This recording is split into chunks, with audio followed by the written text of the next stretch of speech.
The views and opinions reflected in any of the stories narrated are solely those of the story contributor and are not necessarily that of the Nightmare Society. This podcast features adult content, so listener discretion is highly advised. And if you or anyone you know is struggling, help is available. Please see the resources in the show notes.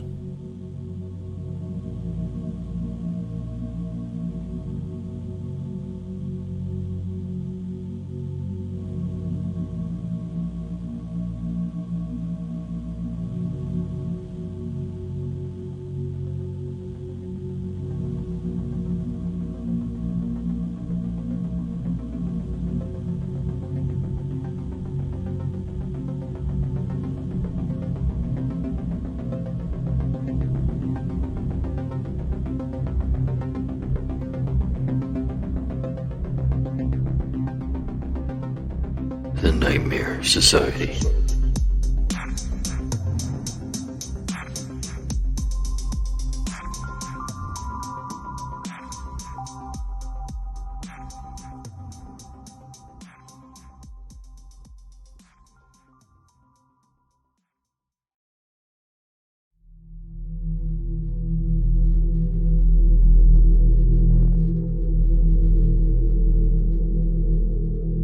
So I recently found out that my grandmom was in the graduating class at Revere High School of 1978. At that time, she was 18. This story came out because she said something when I told her about the new series on Netflix. Now you guys should know who I'm talking about. I told her about it and she goes, "Oh, I remember him." And I obviously told her that a lot of people knew him because, what he's done. And she stops me and goes, "No, I graduated with him." I stood there completely frozen. Now she showed me the yearbook picture, but I don't know if I'm comfortable sharing that on the internet because I don't want people to find out information about my family. Anyways, but I can't lie about this, especially this. So I'll tell you some things she told me. She said she did go to high school with him, but there were so many kids in that school that she barely even talked to him. Everything you hear about him from high school is basically the 100% truth. He was the definition of weird. He would actually come to school drunk on some days. The only reason some people started to notice who he was because he would spaz out at some sort of joke, and he would act like he was a kid with special needs. She said she doesn't remember if she had any memorable conversations with him, but she does remember one specific time she saw him in the hallway. She'd only heard about what he's done, but didn't know if it was actually true. So she asked him, "Aren't you the boy who put on those acts in the hallways?" He said, "Yes, I am. Why? Do you find me funny?" She goes on to say, "Sure, everyone does. I've never really seen you. I've only heard the stories people tell. Just wanted to know if it was you." "Well, you're right. It is me. Glad you find my jokes enjoyable." And then he smiled at her. Not a toothy smile, but a grin, I guess. She says she doesn't remember talking to him after that, since it was near the end of the school year when they had spoken. Apparently, the school year ended, and with her luck, he actually appeared at her college. He got kicked out shortly after for a drinking problem. She never knew of his family life, but didn't really want to know either, she says. But she could tell it wasn't good. She never saw him again after that. Well, except on TV. When she found out what he did, she couldn't even begin to describe how she felt about it, being the fact that she kind of knew him and went to school with him. Not saying that he was normal by any means, but with anybody that turns out like this, people normally say, "I could never see them doing this." She says it disgusted her in a way she couldn't describe. The first thing the news said was that they caught somebody who they described as a murderer later on. They let out all the details of what he actually did, and that's what shook people. Seeing the new series really helps people understand how disgusting that man is. Well, it shows you what he went through, too. It doesn't make you feel bad for him, which nobody should. I'm glad he went out the way he did. Maybe if I didn't ask him that question that day, I wouldn't feel so uneasy. So yeah, that's basically in a nutshell the story she told me. I can tell my mother feels uneasy when she talks about it, but I'm guessing my grandmother has told her already. If you'd like to watch the Netflix special on this person, it's called Monster, the Jeffrey Dahmer story.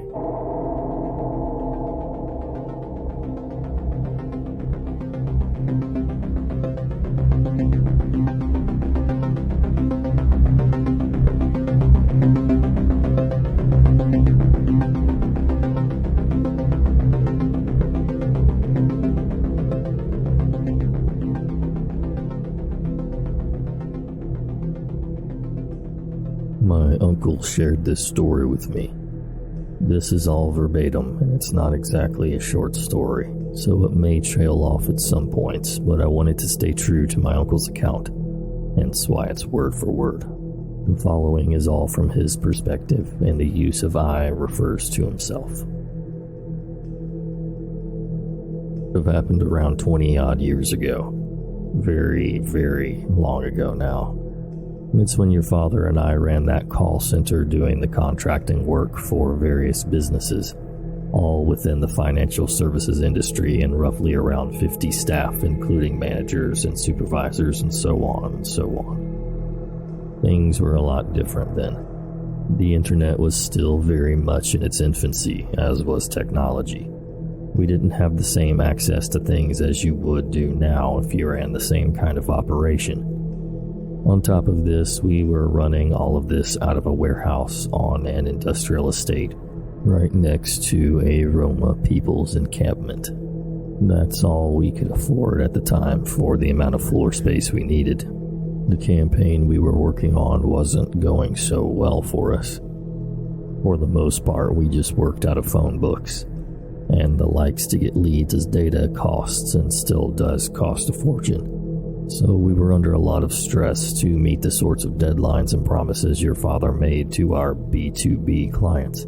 So we were not in a great place. We were facing the possibility of cutting the staff down to at most 20 agents with 2 managers. And that's when we met Kevin. We'd heard of him from a few associates who ran similar operations as ourselves, as someone who could provide leads and generally had the ability to turn companies around.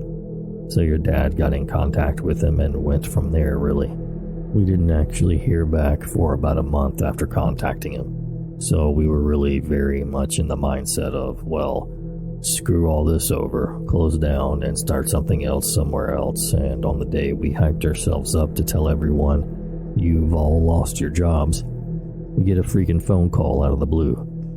Who's on the phone? Kevin. Long story short, we discussed our situation, discussed his situation, gauged his interest, and dressed things up with a little bow on top to perk him up.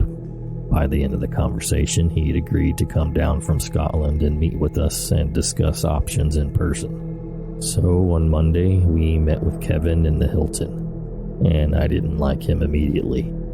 I thought he was overbearing, condescending, and a complete egomaniac, but your father and his infinite wisdom decided to hear him out, and it turned out Kevin had a huge amount of leads from one of his sources in America, and needed a team of salespeople to dial them. We needed to supply 25 agents, and in return we would get a fat back-end payment, which would allow us to move premises, upgrade equipment, etc. So we agreed, and a contract was written up, and we began our venture. In order to maintain a more hands-on approach to the business, and to keep his contacts in the U.S. happy, Kevin rented a flat close to the office and would often visit the office to monitor progress, which would normally consist of him lurking around with a coffee. It's also important to mention that Kevin had next to no people skills, and struck me as either socially awkward or maybe somewhere on the autistic spectrum or something. And soon enough, we began to get complaints, primarily from some of our younger female staff members, that Kevin would watch them too closely and hover around the women's bathrooms, which of course we had to take seriously, but we really weren't in the position to make this guy angry, who was potentially our savior, so we would begin to hold BS meetings every time he showed up to get him off the floor and into the meeting room, which for a time worked, but eventually he would have to take a phone call halfway through and excuse himself. I later learned from one of the managers that he would hold up the phone to his ears and just watch the girls closely, not saying anything, and then follow them into the makeshift kitchen area and press himself up against them, or at least stand very close to them and make them have to ask him to move or brush past him. We decided to hold a meeting with the female members of staff to ask them about their concerns and ask them if we could do anything to make their time at work more enjoyable, deliberately not mentioning Kevin, just to test the waters.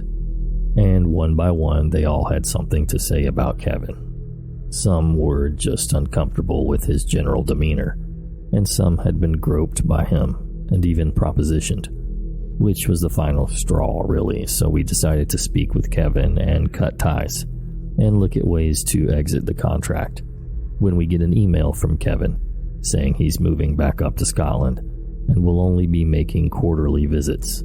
So we were understandably ecstatic that our lead source remains, but contact with staff will be limited, and we believe that no more problems shall arise, and we can wear the caring boss hats who valiantly drove away a sex pest, which would no doubt boost staff morale.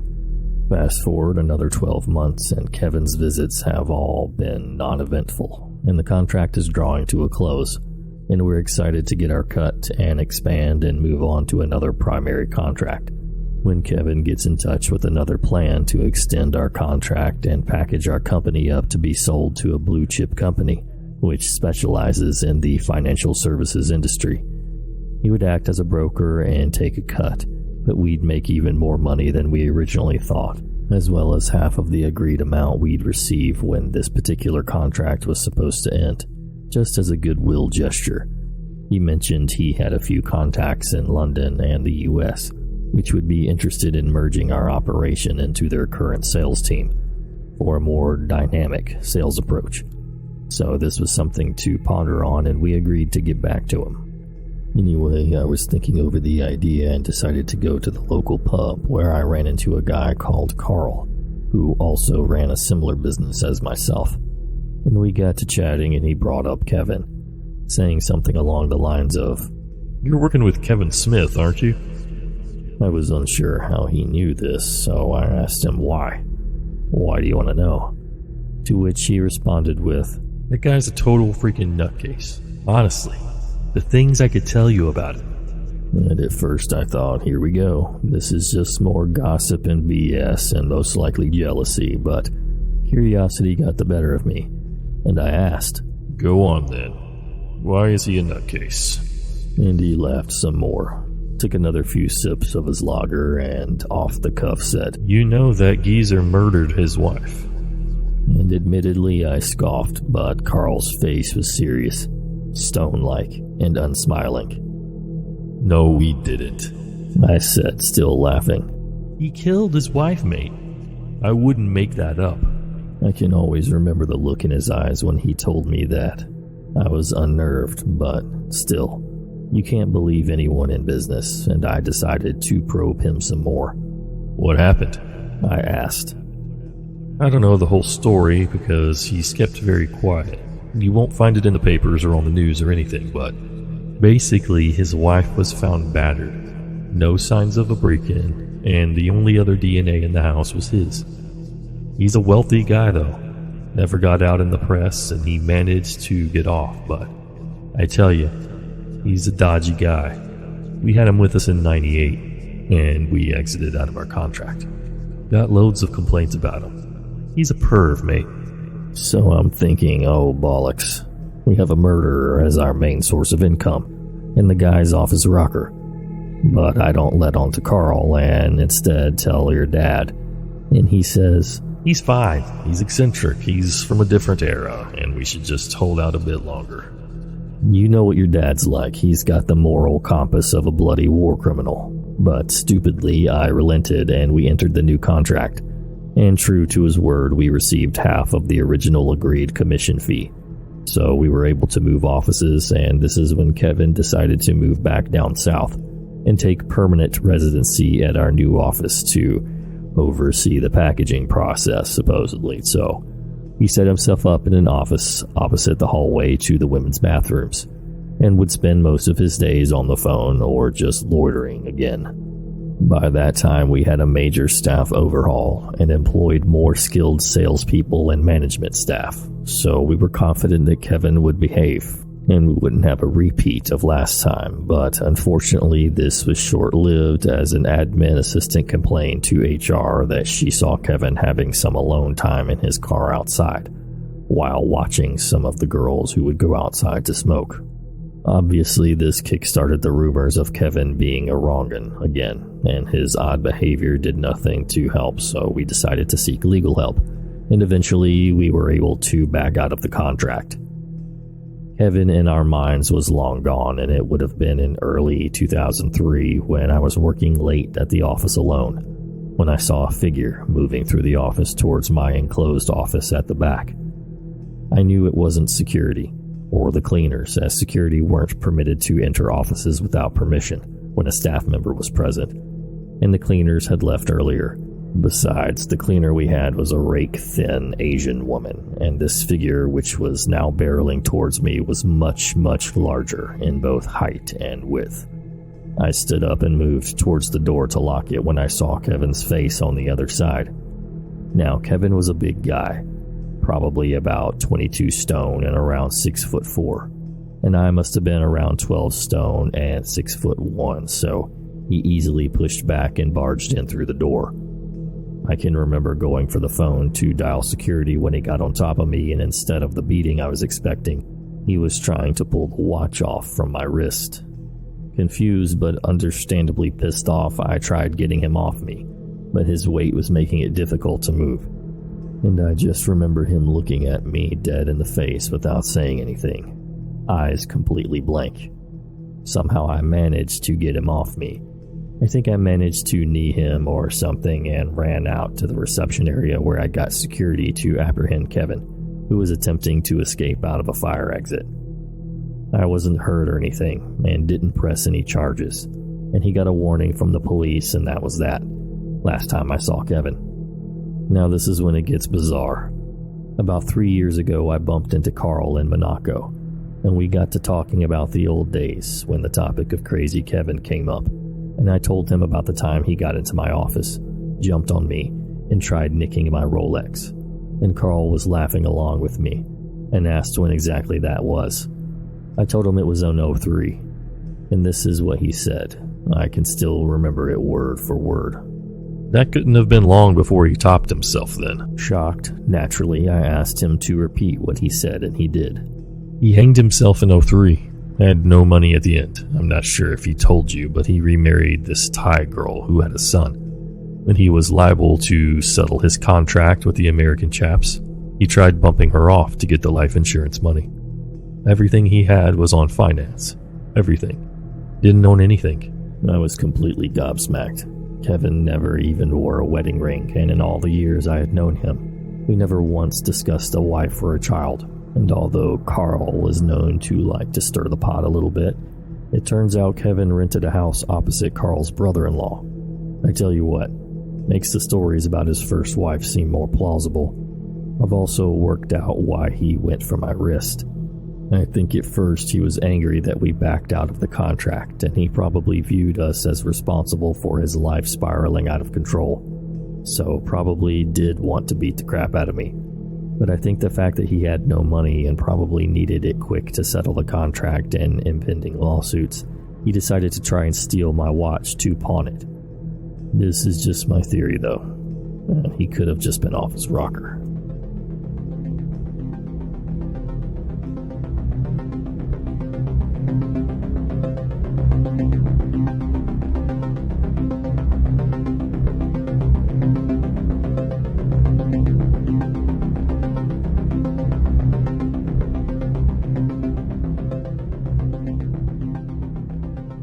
I worked at a state prison in 2013 to 2014 as a corrections officer.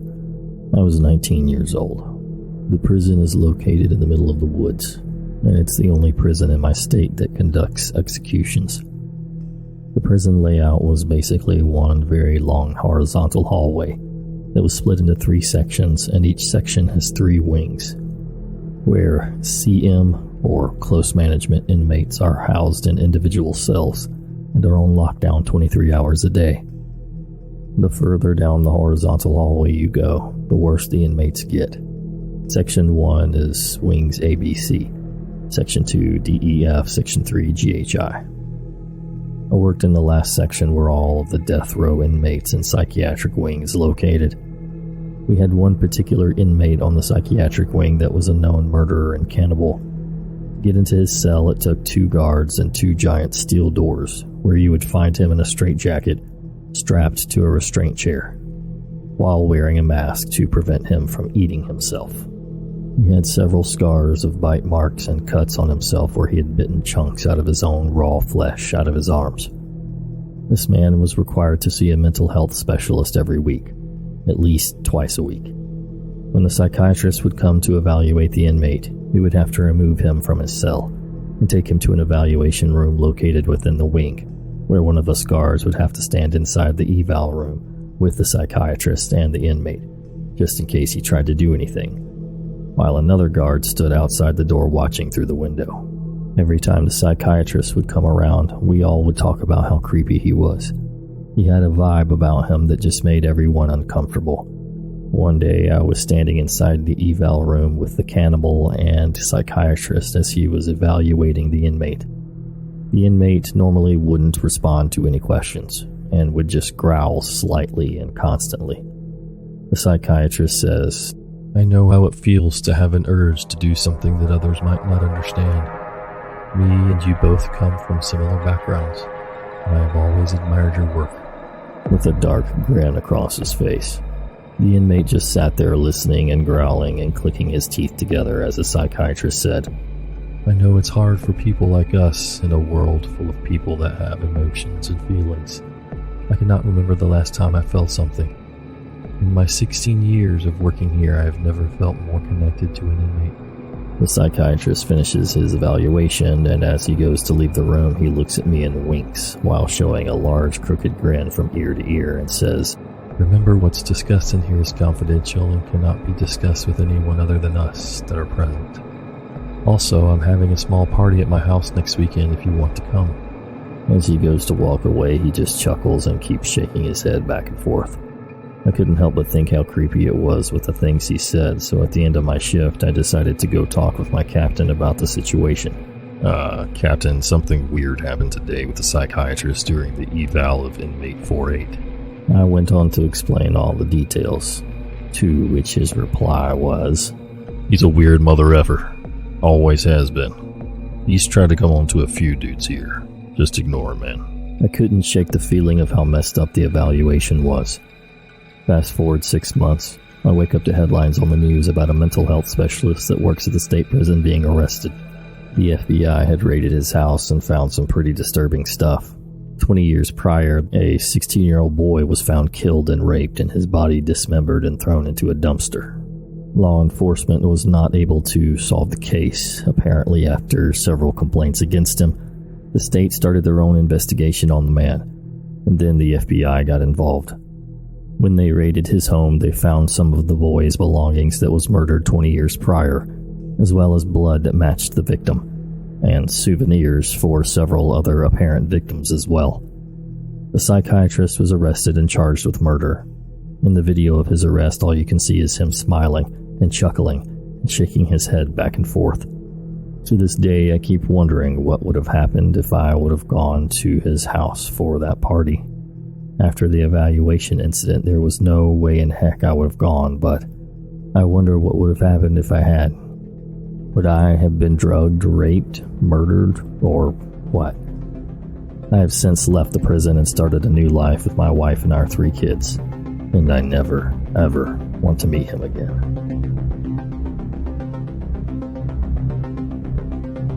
Thank you so much for listening, and until next time.